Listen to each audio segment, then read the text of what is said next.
উদ্দেশ্যটা কিন্তু সবার কাছেই বেশ আনন্দের একটা বিষয়, আর সেটা যদি হয় হুটহাট প্ল্যান তাহলে তো কোনো কথাই নেই। আসসালামু আলাইকুম everyone, this is Neer from Neeru's gallery. Welcome to my channel. আশা করি সবাই ভালো আছেন। যেহেতু ভ্রমণ বলে কথা, তাই তড়িঘড়ি করে ব্যাকপ্যাক গুছিয়ে বেরিয়ে পড়লাম আমার নেক্সট ভ্রমণের উদ্দেশ্যে। 11:30টায় আমাদের বাস ছাড়ার কথা, তাই আমরা রওনা হয়ে গিয়েছিলাম প্রায় 8:30টার দিকে। আমাদের এবারের উদ্দেশ্য ছিল বান্দরবান। 15ই ডিসেম্বর রাতে আমরা রওনা হয়েছিলাম, আর পরের দিন ছিল 16ই ডিসেম্বর, তাই যথাযথভাবে পুরো ঢাকা শহর সেজেছিল এই সুন্দর আলোকসজ্জায়। সুমনি আর আমি সিএনজিতে করে বাস টার্মিনালে চলে যাচ্ছিলাম, আর আমাদের ড্রপ করতে যাচ্ছিলেন আমাদের বাবা। আমরা 12 জনের একটি গ্রুপ বান্দরবানের উদ্দেশ্যে রওনা হয়েছিলাম। তার মধ্যে 3 জন ছিলাম আমরা ফ্যামিলি মেম্বার, আমি, ভাইয়া আর বৌমনি, আর বাকিরা ছিল আমার ভাইয়ার অফিস কলিগস। তো এই তো আমাদের বাস ছেড়ে দিল, আমরা রওনা হয়ে গেলাম বান্দরবানের উদ্দেশ্যে। হাফ অ্যান আওয়ার লেটেই আমাদের বাসটা ছাড়লো, কারণ প্রচুর রাশ ছিল। ভোর 4:15-এর দিকে আমরা পৌঁছেছিলাম কুমিল্লায়। সেখানে কিছুক্ষণ ব্রেক দিয়ে দেন আমরা কিছু খাওয়া দাওয়া করার পরে আবার রওনা হয়ে গেলাম।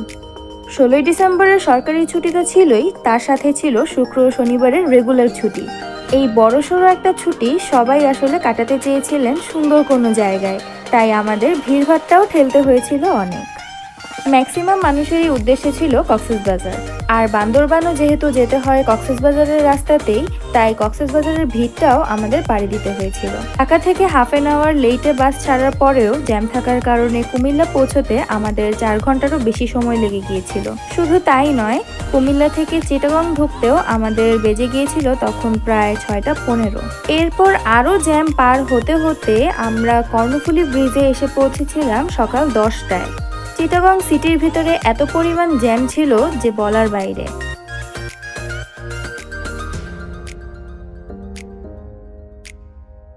এরপর সেই ভিড় আর জ্যাম পেরিয়ে বান্দরবানের রাস্তায় ঢুকতে আমাদের বেজে গিয়েছিল প্রায় বেলা 2:30টা।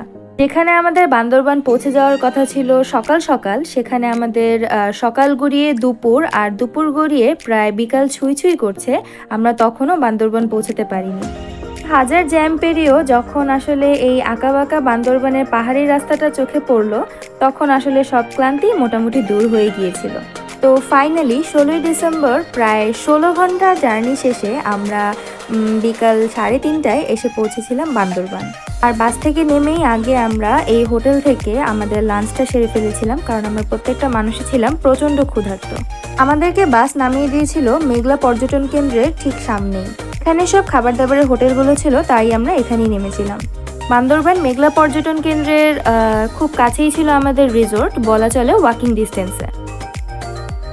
এরপর আমাদের লাঞ্চ কমপ্লিট করে আমরা আমাদের রিসোর্টের উদ্দেশ্যে রওনা হলাম। প্রায় 4 থেকে 5 মিনিট হাঁটার পর আমরা পৌঁছে গিয়েছিলাম আমাদের রিসোর্টে, আর আমাদের রিসোর্টটির নাম ছিল হিল প্যালেস রিসোর্ট। মেঘলা পর্যটন কেন্দ্র পৌঁছানোর একটু আগেই হাতের বাম পাশেই পড়বে এই রিসোর্টটি।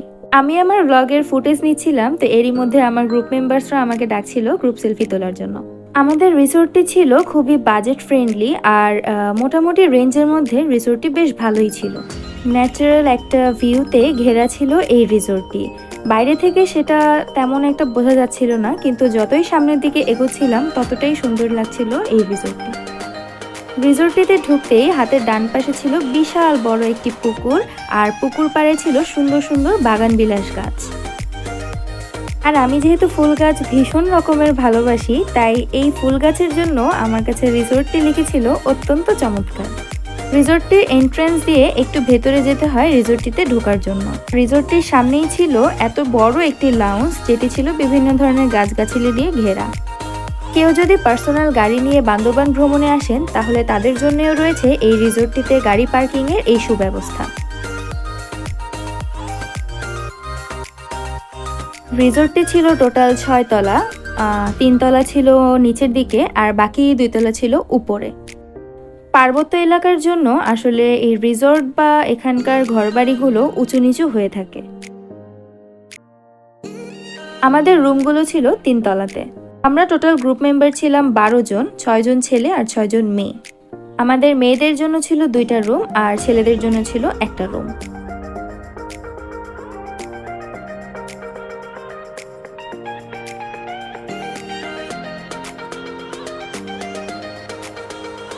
যেহেতু বান্দরবান পৌঁছাতে আমাদের বেশ খানিকটা লেট হয়ে গিয়েছিল, তাই আমরা দেরি না করে ফ্রেশ হয়েই ঝটপট বেরিয়ে পড়েছিলাম আমাদের ফার্স্ট স্পটের উদ্দেশ্যে।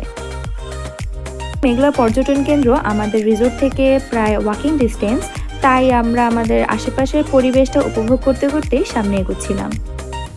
ব্লগ করতে করতে এগোচ্ছিলাম, তাই সবাই বলছিল যে মিস ব্লগার আপা একটু তাড়াতাড়ি আসুন প্লিজ, আমাদের দেরি হয়ে যাচ্ছে। এই 3 দিনের ছুটির জন্য শুধু যে আমাদের রাস্তায় ভোগান্তি পোহাতে হয়েছিল তা কিন্তু নয়, এই ভিড়ের ভোগান্তি আমাদের পোহাতে হয়েছিল পুরো ট্যুর জুড়েই। তাই আমি প্রেফার করব যদি সরকারি ছুটির দিনগুলো বাদ দিয়ে ঘুরতে যাওয়া যায় তাহলে খুব রিল্যাক্সভাবে ঘোরা যাবে। আর ছুটির দিনগুলোতে ওয়ার্কিং ডে এর চেয়ে কম্পারেটিভলি রেন্টগুলো বেশিই থাকে। তো ভিড়ভাট্টা পার হয়ে আমরা পৌঁছে গেলাম মেঘলা পর্যটন কমপ্লেক্সে। এখানে পর্যটকদের জন্য কিছু করণীয় ছিল, আর যেহেতু খুব বেশি দিন হয়নি করোনার প্রকোপটা কেটেছিল, তাই কর্তৃপক্ষ সবার মধ্যে একটি সতর্কবাণী পৌঁছে দিচ্ছিল। সাধারণত অন্যান্য দিনে মেঘলা পর্যটন কমপ্লেক্সে ঢোকার জন্য পার পারসন 50 টাকা করে টিকিট কাটতে হয়, কিন্তু ওই দিন 16 ডিসেম্বরের কারণে কর্তৃপক্ষ সবার জন্য মেঘলা পর্যটন কেন্দ্র উন্মুক্ত করে দেন। মেঘলা পর্যটন কেন্দ্রে দেখার মতো রয়েছে 2টি ঝুলন্ত ব্রিজ, এই কেবল কারটি এবং রয়েছে কায়াকিং এর সুব্যবস্থা। যারা বোট চালাতে পছন্দ করেন তারা কিন্তু মেঘলা পর্যটন কেন্দ্রে গিয়ে কায়াকিংটি ট্রাই করতে পারেন। বিকেল গড়িয়ে সন্ধে হয়ে যাওয়াতে আমরা খুব বেশিক্ষণ মেঘলাতে স্টে করিনি। এরপর আমরা চলে গিয়েছিলাম বান্দরবান সদরে। সেখানে চলছিল 16 ডিসেম্বর উপলক্ষে সাংস্কৃতিক অনুষ্ঠান। বান্দরবান সদর ঘোরা শেষে আমরা ফিরে গিয়েছিলাম আমাদের রিসোর্টে এবং সেখানে আমাদের জন্য বারবিকিউর অ্যারেঞ্জ করা হয়েছিল। পরদিন ভোর 6টায় আমরা রওনা হয়ে গিয়েছিলাম নীলগিরির উদ্দেশ্যে। নীলগিরি যেতে হলে আগে যেতে হবে বান্দরবান সদরে, তারপর সেখান থেকে ঠিক করে নিতে হবে চাঁদের গাড়ি। আমরা বেশ সকাল সকাল রওনা হয়ে গিয়েছিলাম, কারণ সকালের দৃশ্যটা আসলে নীলগিরি থেকে উপভোগ করতে চেয়েছিল আমাদের গ্রুপের সবাই। আমাদের রিসোর্ট থেকে আমরা বান্দরবান সদরের উদ্দেশ্যে যাচ্ছিলাম সিএনজিতে করে। প্রায় 20 মিনিট জার্নি শেষে আমরা পৌঁছে গিয়েছিলাম বান্দরবান সদরে এবং সেখান থেকে আমরা আমাদের চাঁদের গাড়ি ভাড়া করে নিয়েছিলাম। এখানে প্রতিটি চাঁদের গাড়িরই একটি প্যাকেজ রয়েছে। সেই প্যাকেজের অন্তর্ভুক্ত ছিল ট্যুরিস্ট স্পটগুলো। কয়টি স্পট ঘোরা হবে এবং কতক্ষণ ঘোরা হবে সেই হিসেবেই ভাড়া নির্ধারণ করা ছিল প্রতিটি গাড়ির।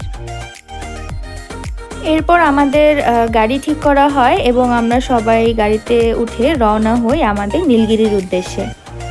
একেতে ছিল পার্বত্য এলাকা, তার উপরে ছিল ডিসেম্বর মাস। এতটা শীত আর কুয়াশা ছিল, যখন সিএনজি দিয়ে আসছিলাম তখন মনে হচ্ছিল কুয়াশাগুলো নাক দিয়ে চোখ দিয়ে সব ভেতরে ঢুকে যাচ্ছে। এরপর নীলগিরি যাওয়ার পথে এই সুন্দর একটি জায়গায় আমরা একটু বিরতি নিয়েছিলাম। এখানে সব গাড়িরই একটু দাঁড়াতে হয়, কারণ এখানে ছিল আর্মি চেকপোস্ট।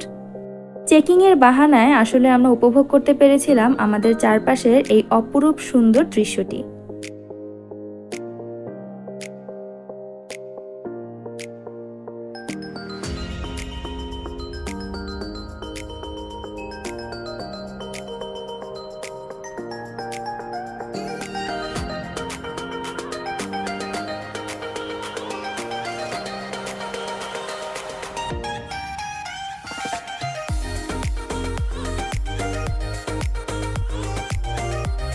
এত সুন্দর দৃশ্য আসলে চোখ ফেরানো যাচ্ছিল না, মনে হচ্ছিল মেঘের উপরে উঠে এসেছি আমরা। এতটাই উপরে ছিলাম যে মনে হচ্ছিল হাত বাড়ালেই হয়তো মেঘ ছুঁতে পারবো। সূর্যটাও ছড়িয়ে দিচ্ছিল তার ঝকঝকে আলো। চেকিং শেষ হলে এরপর আমরা চলে আসি আমাদের গন্তব্যস্থানে, অর্থাৎ নীলগিরিতে। এই নীলকমল ক্যাফেতে আমরা আমাদের ব্রেকফাস্ট কমপ্লিট করে নিয়েছিলাম এবং সাথে উপভোগ করেছিলাম এই মনোরম সুন্দর দৃশ্য।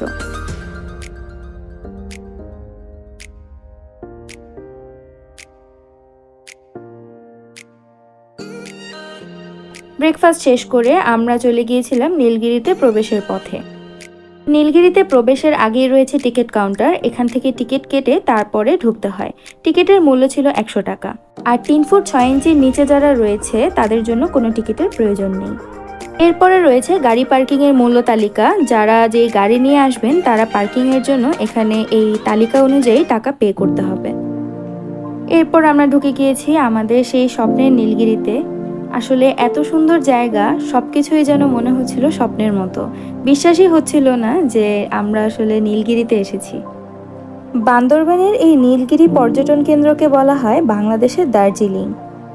বান্দরবান জেলা সদর থেকে নীলগিরির দূরত্ব ছিল প্রায় 50 কিলোমিটার, আর সমতল ভূমি থেকে এর উচ্চতা ছিল প্রায় 2200 ফুট। তার মানে বলা যায় যে চাঁদের গাড়িতে করে আমরা ঠিক 2200 ফুট উপরে চলে এসেছিলাম।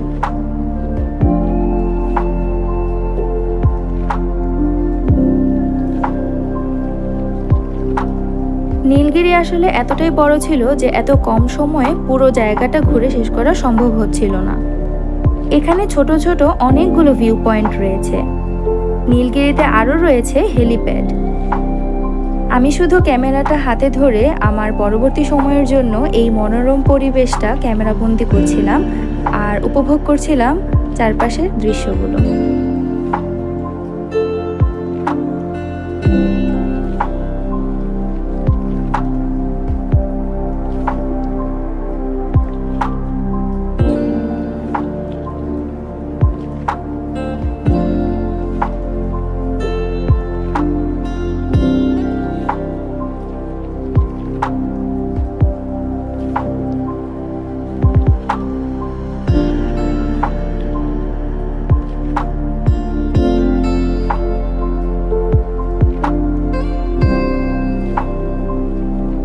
তো এই তো শেষ হয়ে গেল আমাদের নীলগিরি ঘোরার সময়। আসলে আমাদের হাতে সময় ছিল খুবই লিমিটেড, তাই আমরা এক জায়গায় খুব বেশি সময় কাটাতে পারবো না। আমরা এরপর রওনা হয়ে যাচ্ছিলাম আমাদের পরবর্তী স্পটের উদ্দেশ্যে। আমাদের পরবর্তী স্পট ছিল শৈলপ্রপাত, কিন্তু আমরা শৈলপ্রপাতেও খুব বেশি সময় স্টে করতে পারিনি, কারণ বান্দরবানের এই আঁকাবাঁকা আর উঁচু নিচু রাস্তার জন্য আমাদের গ্রুপের মধ্যে অনেক মেম্বারই একটু অসুস্থ হয়ে পড়েছিলেন। এরপর আমরা শৈলপ্রপাত থেকে রিসোর্টের উদ্দেশ্যে রওনা হই এবং লাঞ্চ করে দেন আমরা রিসোর্টে ফিরে যাই। এরপর আমরা একটু রেস্ট নিয়ে বেরিয়ে পড়ি সূর্যাস্ত উপভোগ করার জন্য বান্দরবানের আরেকটি বিখ্যাত পর্যটন কেন্দ্র নীলাচলের উদ্দেশ্যে। এখানেও 16 ডিসেম্বর উপলক্ষে বিজয়ের 50 বছর উদযাপন করছিল এখানকার স্থানীয়রা। সাথে চলছিল তাদের ঐতিহ্যবাহী সাংস্কৃতিক অনুষ্ঠান।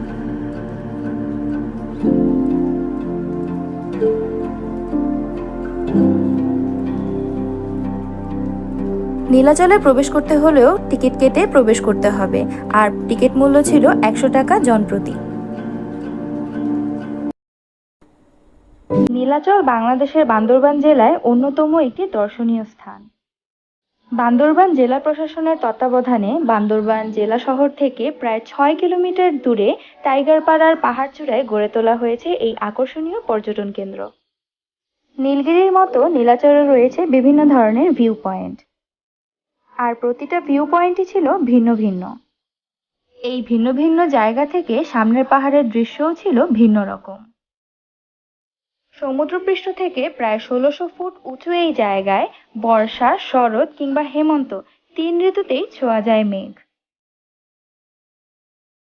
নীলাচল থেকে সমগ্র বান্দরবান শহর এক নজরে দেখা যায়, আর সূর্যাস্ত উপভোগ করার জন্য আমি বলবো নীলাচল বেস্ট। এই ভিউ পয়েন্ট থেকে স্বর্ণ মন্দিরের কিছুটা অংশ দেখা গেলেও ক্যামেরায় খুব ভালো একটা বোঝা যাচ্ছে না। সূর্যাস্ত উপভোগ শেষে এবার আমাদের ফিরে যাওয়ার পালা। নীলাচলের প্রতিটা সময়ের দৃশ্য যেন ভিন্ন রকম। সকালে একরকম, যা বিকেলে দেখা যায় না, আর যা বিকেলে দেখা যায় তা সন্ধ্যায় দেখা যায় না। প্রতিটা সময়ের জন্যই এর দৃশ্য বিভিন্ন রকম।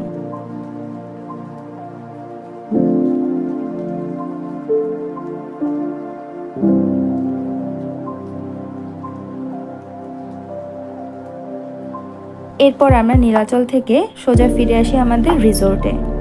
সেখানে আমরা কিছুক্ষণ রেস্ট নিয়ে আমাদের যার যা জিনিসপত্র ছিল সব গুছিয়ে আবারও আমরা তৈরি হয়ে যাই ঢাকা ফেরার উদ্দেশ্যে।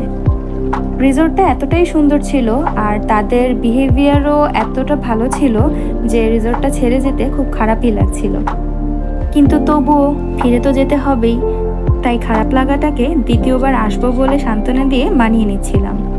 আমাদের বাস ছিল 10:30টায়, আর আমাদের প্ল্যান ছিল আমরা ডিনার করে বাসে উঠবো, তাই আমরা একটু আগেই চেক আউট করে নিয়েছিলাম। তো এই তো শেষ হয়ে গেল আমাদের বান্দরবান ট্যুর। আসলে খুব মিস করব, আর সেকেন্ডবার যাওয়ার জন্য অপেক্ষায় রইলাম। আজ এই পর্যন্তই। ইনশাল্লাহ পরবর্তীতে হাজির হয়ে যাব নতুন প্রসঙ্গে নতুন কোনো ভিডিও নিয়ে। ভিডিওতে লাইক এবং কমেন্ট করে আপনাদের মতামত জানাতে ভুলবেন না। সেই পর্যন্ত ভালো থাকবেন, সুস্থ থাকবেন এবং আমার জন্য দোয়া করবেন। আল্লাহ হাফেজ। আসসালামু আলাইকুম।